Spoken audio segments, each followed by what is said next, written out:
Welcome to this edition of News Update on CCTV News. I'm Mila Uni in Beijing.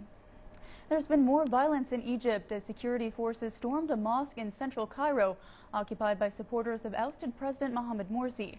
State media says the security forces have taken full control of the Fatah Mosque, and as confrontations continue in the country, the interim government is increasing its pressure on the Muslim Brotherhood.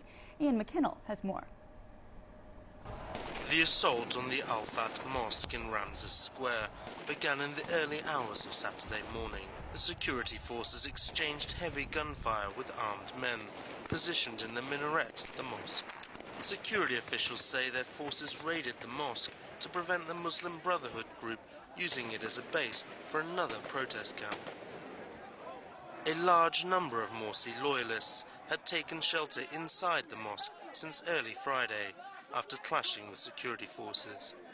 They were protesting Wednesday's attacks on their two sit-in camps that left more than 600 people dead and thousands injured.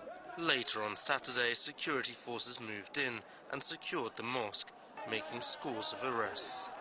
Egypt's presidential spokesman says the country is fighting a war against terrorism.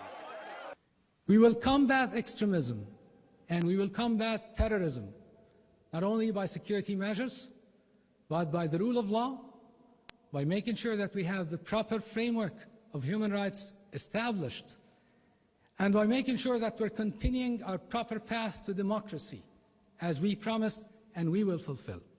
Prime Minister Hazem el-Bablawi says there is no chance of reconciliation with people who violate the law.